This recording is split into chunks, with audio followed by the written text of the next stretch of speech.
In this video, I'm going to provide an introduction to using Microsoft Excel for some basic statistics. I'm using the 2010 version of Excel, which should be pretty similar to earlier versions in case you're working off another one. But this video will be most useful if you have Excel opened on your computer and you're following along with what I'm doing. I recommend you pause the video frequently and play around with the things that you see as they come up. So first off, what is Excel? Well, Excel is a spreadsheet, which is basically a collection of little cells. In each cell you can type in letters, or words, or numbers, and you can use Excel to organize data or information like this. And the basic principle that makes Excel so useful is that when you're dealing with numbers, each cell acts like a little calculator. So for example, if I want a 3 to appear in a cell, I can just type in 3. Another thing I can do is, if I type in the equals sign, I can type in 1 plus 2, and as soon as I hit enter, Excel will perform that calculation. And that equals sign is very important because it tells Excel that I'm asking it to perform a calculation for me. Now these two 3's, they look the same, but they're not. And I can see the difference just by moving my cursor, which I'm doing with the arrow keys. To highlight each cell, I can look up in the formula bar right here, and I can see exactly how Excel is calculating that number. So for the cell in A1, it's just a 3. But if I move it over to cell B1, I can see, oh, it looks like a 3, but it's actually the sum of 1 and 2. So I just look up in the formula bar, or I can double click on the cell as well to see exactly how it's getting that number.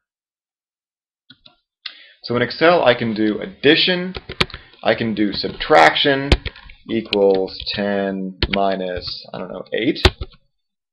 I can do multiplication, 3 times 3. I can do division, equals 104 divided by 61. I can do exponents, 7 to the power of 2. I can do lots of great stuff. I want you to pause the video for a minute and play around with that. Now the thing that makes Excel really useful is that when I'm doing calculations, each cell can refer to other cells. So for example, let's say I want to know what 34 times 3 is. Well, one way of doing it is I can type in just in any cell anywhere, equals 34 times 3 and hit enter. I get the product. Or what I can do is across different cells. So in cell A1 I can type in 34. In cell B1 I can type in 3. And then in some other cells like C1 I can type in equals whatever's in cell A1 times whatever's in cell B1. And I can also do that just by kind of moving around the cursor. Once I type in equals, I can click on cells like A1 times B1, and as soon as I hit enter, I'll get the product. And the really cool thing is that if I decide I want to change one of those numbers, I can just retype it into cell A1 or B1. Like, oh no, I don't want to know what 34 times 3 is. I want to know what 34 times 4 is. I just change one of those numbers, and the calculation in cell C1 automatically updates. So it's really handy, like if you're using a calculator, you type in the wrong number, you have to retype in every number and then do the operations again. With Excel you can just change one number, so it makes it a lot more convenient. And of course you can do much more complex calculations. We can do multiple operations in one cell. Let's say across cells I have 45, 3, and 7. In some other cell someplace else, doesn't really matter where, I can type in equals 45 times 3, plus 7. And I get the answer there. I can also pop in parentheses. I want to know, oh no, 45 times 3 plus 7.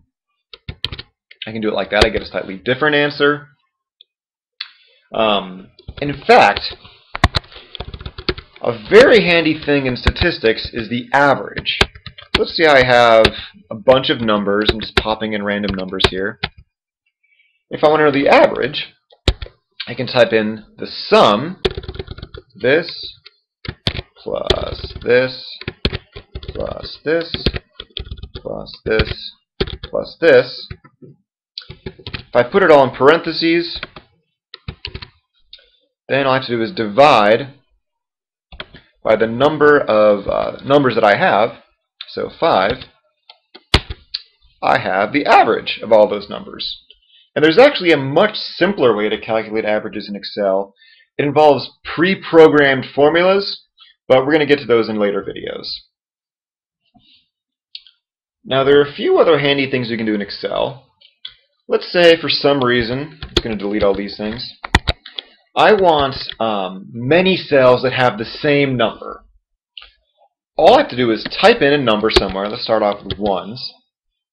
If I want a big column full of 1s, all I have to do is take my cursor and move it to the bottom right corner, whatever cell that number's in, and wait till it turns into little black crosshairs, just like these. When I get those little crosshairs, I just click down, hold it, and then drag it down. I can have as many 1s as I want. I can do that in columns.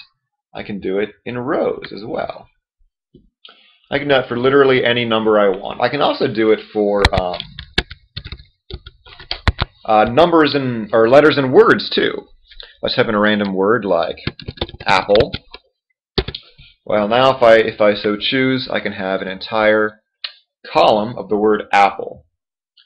And one really cool thing is that Excel is pretty good about figuring out sequences. So if I were to type in 1 and 2, and then highlight both those cells at the same time, I just grab the bottom right corner, get my crosshairs. If I drag it down, Excel will automatically fill in the sequence. It'll continue from 1 to 2 to 3, 4, 5, 6, 7, etc., etc. And I can even do this with just even numbers or just odd numbers. If I type in 2, 4, highlight those two cells and drag it down, I get 6, 8, 10, 12, 14, 16, as many as I want.